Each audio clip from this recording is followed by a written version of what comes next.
दोस्तों, अलकायदा का नाम तो आप सबने सुना होगा और उसको बनाने वाले ओसामा बिन लादेन, जिससे पूरी दुनिया डरती है। अमेरिका में हुआ 9/11 का अटैक, जिसके पीछे लोग ओसामा बिन लादेन को ही सबसे बड़ा मास्टरमाइंड बताते हैं। उसे आखिर अमेरिका ने कैसे मार गिराया?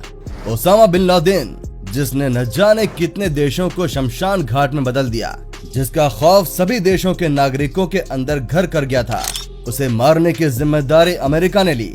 और तब शुरू हुआ ओसामा बिन लादेन का खात्मा करने वाला ऑपरेशन नेपच्यून स्पीयर। अमेरिकी इंटेलिजेंस यानी सेंट्रल इंटेलिजेंस एजेंसी, जिसे शॉर्ट फॉर्म में CIA भी कहा जाता है, जिन्हें सिर्फ एक ऐसा दिन चाहिए था जब पूरे दिन के लिए ओसामा बिन लादेन एक जगह पर टिका रहे, ताकि वो उसे मौत के घाट उतार सकें। और काफी जद्दोजहद के बाद उन्हें ये मौका मिल ही गया, जब उन्हें पता चला कि ओसामा बिन लादेन पाकिस्तान के अगोताबाद में 1 और 2 मई को रुकने वाला था। और फिर शुरू हुआ ऑपरेशन नेपच्यून स्पीयर। ऑपरेशन में कुल मिलाकर सील यानी कि यूनाइटेड स्टेट नेवी सी एयर और लैंड टीम्स के 79 कमांडो और एक कुत्ता शामिल था। कुत्ते का काम कमांडोज को अनदेखे खतरे से सतर्क करना था, लेकिन अब यहाँ पाकिस्तान से आसमानी हिस्से से उसकी सरजमी पर कदम रखना सबसे मुश्किल काम था, क्योंकि पाकिस्तान भी कहीं न कहीं ये जानता था कि कोई भी देश आतंकवाद के उसके संबंध के चलते उस पर कभी भी हमला कर सकता है। और इसीलिए अमेरिका के लिए सबसे बड़ी दिक्कत ये थी कि आखिर एयर आर्मी को चकमा देकर पाकिस्तान में घुसा जाए तो कैसे घुसा जाए। और इसका हल निकाला अमेरिकन एयरफोर्स के कुछ अनुभवी लोगों ने। उन्होंने फैसला किया कि एरियल रेंज के नीचे चलें तो वो अंदर जा सकते हैं। दरअसल होता क्या है कि जैसे हर रडार की एक रेंज होती है, उसी तरह एरियल की मोस्टली 2 रेंज होती है। पहली डिस्टेंस रेंज, जो किसी एक डिस्टेंस में एरिया के अंदर किसी फ्लाइंग ऑब्जेक्ट को डिटेक्ट करती है, लेकिन इसी के साथ साथ उस समय तक ज्यादातर एरियल रडार में एल्टीट्यूड रेंज भी पाई जाती है।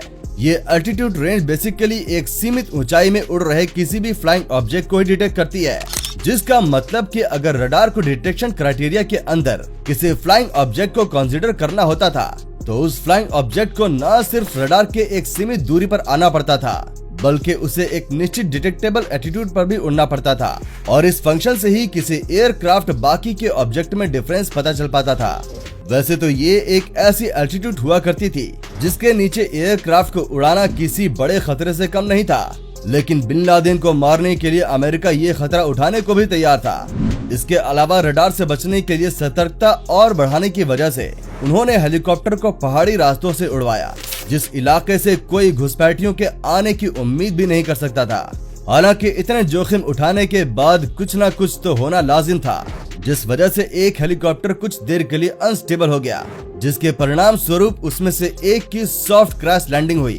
भाग्यवश इस वजह से स्थितियां बहुत ज्यादा तो नहीं बिगड़ी और किसी को गंभीर चोटें भी नहीं आई, लेकिन उस लम्हे में बिगड़ी स्थितियों से ज्यादा उनके अंदर इस बात का डर था कि अगले कुछ लम्हों में क्या होने वाला है।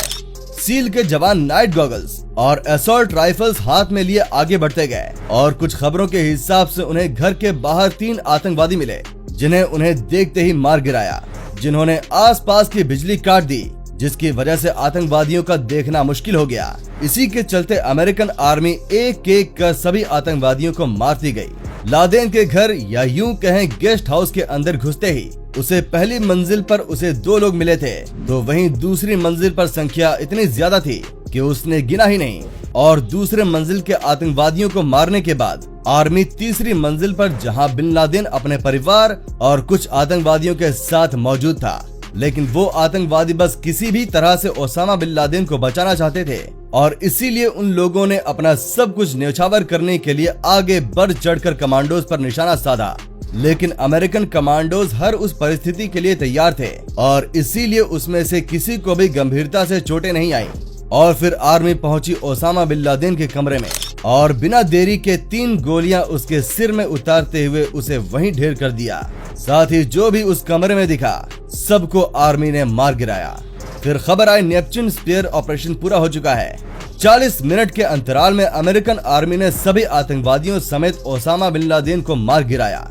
बिन लादेन के कमरे में उसके साथ मौजूद 3 और आतंकवादी और एक महिला भी मारी गई। जांच के दौरान पता चला कि उन 3 लोगों में से एक बिन लादेन का पुत्र, दूसरा बिन लादेन का करीबी अबुल अल अहमद कुवैती और तीसरा कुवैती का भाई अबरार और वो महिला अबरार की बीवी बुशरा थी। ऑपरेशन के सफलतापूर्वक खत्म होने के बाद साल 2014 तक कई किताबें लिखी गई और इस वक्त तक तो इतनी सारी खबरें वो विश्वसनीय सूत्रों से आ चुकी थी कि इंसान ये विश्वास नहीं कर पा रहा था कि आखिर भरोसा करें तो करें किस खबर पर। किसी किताब में ये लिखा रहता था कि इस ऑपरेशन में किसी भी कमांडोज की जान नहीं गई, तो किसी अखबार के पहले पन्ने पर यह लिखा रहता था कि ओसामा बिन लादेन के खात्मे वाले ऑपरेशन नेपच्यून स्पीयर में 6 जवान मारे गए। पाकिस्तान हमेशा इस बात को नकारता था कि वो अपनी सरजमी पर किसी भी आतंकवादी को पनाह नहीं दे रहा है। उसकी सारे बातें धरी की धरी रह गई और पूरे विश्व में कई देशों की तरफ से उस पर काफी सारे प्रतिबंध और पाबंदियां लगाई गई। इस पाकिस्तान की डिफेंस टेक्नोलॉजी पर भी काफी सवाल उठाए गए, जो 2 इतने बड़े बड़े हेलीकॉप्टर्स को भी डिटेक्ट नहीं कर पाई और इस वजह से जो दुष्परिणाम पाकिस्तान ने देखे हैं उसका हर्जाना उसे आज तक भी भुगतना पड़ रहा है। लेकिन अंत भला तो सब भला।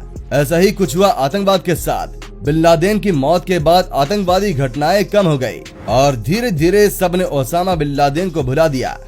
तो दोस्तों, ये वीडियो आपको कैसी लगी हमें कमेंट में जरूर बताइएगा और इसे ज्यादा से ज्यादा शेयर कीजिएगा। मिलते हैं हमारी अगली वीडियो में, तब तक के लिए धन्यवाद।